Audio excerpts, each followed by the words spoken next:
¿Qué está pasando en México? ¿Cuál es su visión? ¿Es privatización o no es privatización? Yo escucho los medios allá en Los Ángeles, Radio Fórmula, etcétera, que dicen, ¿cuál privatización? Que el señor López Obrador entienda que no es privatización y que si no hacen esto, dan un panorama muy negro para la energía de México. Bueno, aquí hay un componente importante. La reforma energética es una privatización parcial. La mitad de lo que hace Pemex se le entrega a la iniciativa privada. Es decir, lo que es refinación, ductos, que es muy importante. Los ductos es, para que lo entienda la opinión pública, es como el sistema circulatorio. ¿Cómo puede funcionar el corazón sin venas y arterias? Entonces, los ductos incluso, hay la guerra de los ductos en Eurasia. Es decir, los ductos es un elemento de la más alta geoestrategia. Todo lo que es el Cáucaso, Asia Central. Afganistán siempre ha estado en ese escenario. Entonces, entregar los ductos es entregar la seguridad nacional. Eso es muy peligroso, porque además la empresa privada en México no tiene la capacidad ni el know-how para primero construirlas y seguro cuidarlos. Pero eso es lo que ellos dicen, justamente, que por eso están invitando a la inversión extranjera, etcétera. No, yo hablo de la empresa extranjera. Bueno, y ellos van a invitar, a su vez, a la empresa extranjera a que hagan las labores, por eso pueden hacer esa labor de triangulación. Entonces es muy peligroso en ese sentido. Bueno, eso de que está quebrada Pemex, bueno, pues yo no entiendo cómo una empresa que deja el 10% del PIB, del Producto Interno Bruto, esté quebrada. Dejó 104,000 millones de dólares el año pasado. Es decir, 80,000 millones de dólares libres de ganancia y antes de impuestos, que obviamente se lo lleva todo. O sea, este diagnóstico reciente de Reyes. Pero no hay diagnóstico. ¿Y cómo se llama, Georgina? No hay diagnóstico. Ese que vieron, que dijeron. Ellos están dando un tratamiento neoliberal sin el paciente. Además, los diagnósticos se pueden equivocar. ¿Qué garantía hay de que ellos hagan buenos diagnósticos? Además, son los mismos fracasados de hace 25 años los que hoy nos están proponiendo una nueva reforma, que además va en el plan del negocio, y ahorita me elaboro esta situación. ¿Quiénes son los 25 años de fracasados? Estamos hablando de La Bastida Ochoa, es el presidente del Comité de Energía del Senado, ya fue secretario del Patrimonio Nacional, que en ese entonces se llamaba la Secretaría de Energía, con Miguel de la Madrid. Gamboa Patrón fue el secretario particular de Miguel de la Madrid hace 25 años y hoy es el líder camaral del PRI.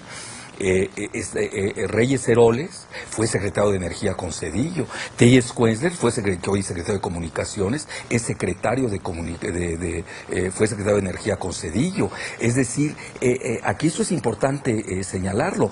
Y Muriño Terrazo ya había sido... había entregado, que eso es importante que lo sepa la opinión pública, cuando fue secretario de Energía Calderón con Fox, hizo el contrato más caro en la historia de México y del mundo del gas, o sea, con Repsol. Lo han querido poner en esa situación a propósito, claro, para ponerlo a la venta. Es que es muy sencillo, yo lo resumiría en estos términos. Calderón Hinojosa es impuesto en la presidencia de la República precisamente para esta reforma. Lo que pasa es que la quería todavía más amplia, no lo pueden hacer de frente a la nación, lo hacen en lo oscurito y en forma tangencial, porque hay un rechazo de la opinión pública, el 85% de la opinión pública está en contra. Ellos mismos aceptan que la mitad, que ya es ganancia, la mitad.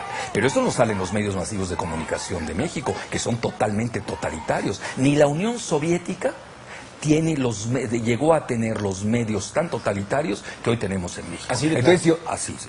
Peor. Pero lo que quiero llegar yo resumiendo. Calderón Hinojosa, por lo que hemos visto, es el hombre de Repsol y Muriño Terrazo. Reyes Heroles González Garza es el cabildero, en México le llamamos coyotes, el cabildero de las transnacionales tejanas, que lo fue en el interludio de cuando fue secretario de Energía y ahora director de Pemex. Luego, Telles Quenzler, secretario de Comunicaciones, es el representante del grupo Carlyle en México, que es un conglomerado de la familia Bush y de Osama Bin Laden. Que eso tampoco hay que olvidarlo. Bueno, y luego tenemos que Georgina Kessler, la secretaria de Energía, es una empleadita del Consejo Coordinador Empresarial y del Consejo de Hombres de Negocio de México, que preside Claudio X González, presidente de Kimberly Clark, que es una empresa de Bush y de Salinas. Entonces yo hago la pregunta, ¿y quién defiende a México?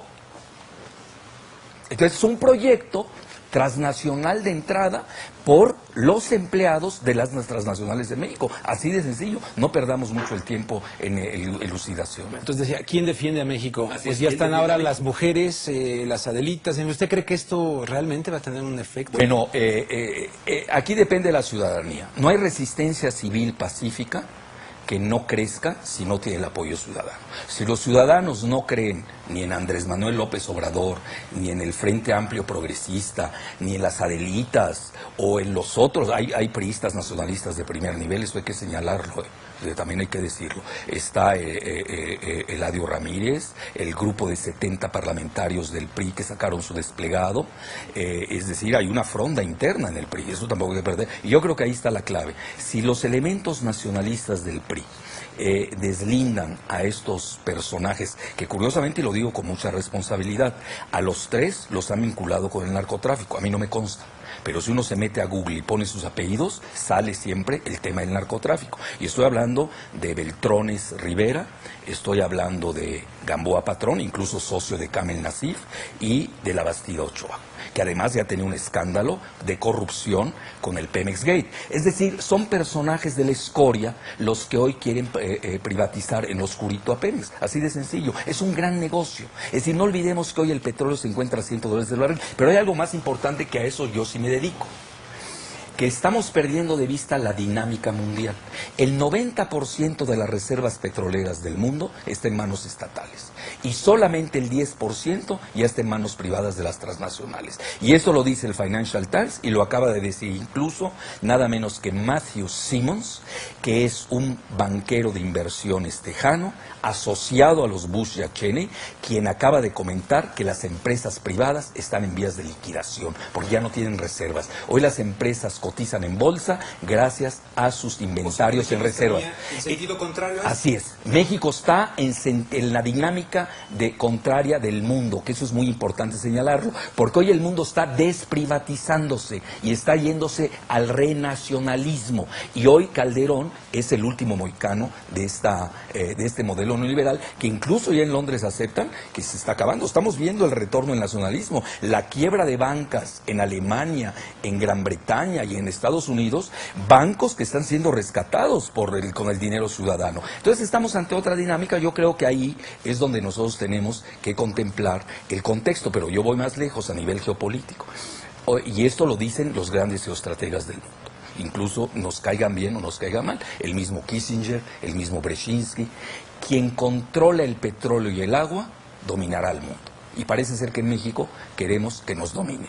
No queremos tener hoy una carta petrolera que nos da poder. Quien tiene poder tiene petróleo. Quien tiene petróleo tiene gloria. Y aquí, al parecer, hay muchos compromisos ya contraídos y están cediendo en forma parcial la mitad de Pemex. Porque si nosotros vemos bien las cifras, petroquímica y refinación es la mitad de las actividades de Pemex. Es decir, Pemex está cediendo la mitad de sus actividades cuando el barril del petróleo se encuentra en las nubes. Estamos hablando de 112 y puede todavía subir más. Entonces, ahí no se está viendo la cuestión de seguridad nacional, no se está viendo que nosotros tenemos una carta petrolera de primer nivel, sino lo único que se está haciendo son negocios al oscurito, al estilo Repsol, que concertaron Calderón, Muriño Terrazo, Elías Ayub, obviamente con el gobierno de Pedro.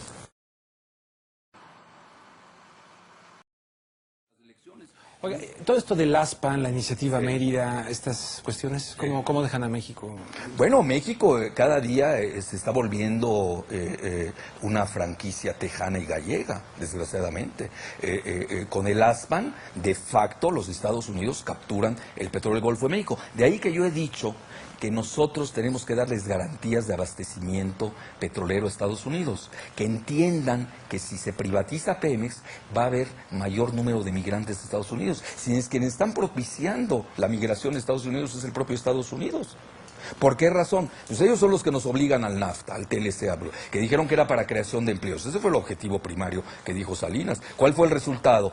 30 millones de mexicanos se ha vaciado el país de su riqueza o de recursos humanos. Es un fracaso total. Luego nos plantean el ASTAN, ¿qué es? Bueno, ya la seguridad de México pasó a manos del Comando Norte de Estados Unidos, y luego cuando vemos la iniciativa Mérida, que ya le cambiaron porque antes era el Plan México, muy similar al Plan Colombia, pues de nueva cuenta es precisamente un posicionamiento de Estados Unidos militar en nuestro país. Yo entiendo que en México no puede servir de plataforma para atentados terroristas contra Estados Unidos, que Dios me libre de ese pensamiento. Nosotros tenemos que proteger a Estados Unidos, ya que ellos no se saben proteger desde el 11 de septiembre por lo visto. Pero a lo que yo quiero llegar es que aquí ya la entrega ha sido paulatina. México, si nosotros no los podemos ver en términos serios, ya no es un país independiente. Hace mucho que perdió su independencia. No tenemos independencia financiera, no tenemos independencia económica, no tenemos independencia militar, no tenemos independencia en materia de seguridad. Y ahora ya nos quiere quitar la última independencia, que es el petróleo. De ahí que la ciudadanía haya entendido que esta es la batalla del destino de México. Porque nosotros debemos ver el the day after, el día después. ¿Qué será México cuando se haga la privatización parcial? Porque es el inicio, incluso la bursatilización con esos famosos bonos. ¿Qué va a ser de México ese día después? Pues va a ser, los términos de libre, soberano, independiente estarán eviscerados de todo significado. Y va a ser una vulgar franquicia tejana y gallega. Cesará de ser un país. Lo último que nos está dando resguardo de seguridad nacional y un mínimo de soberanía es el petróleo. Si eso también ya la van a empezar, bueno, pues ya se acabó este país.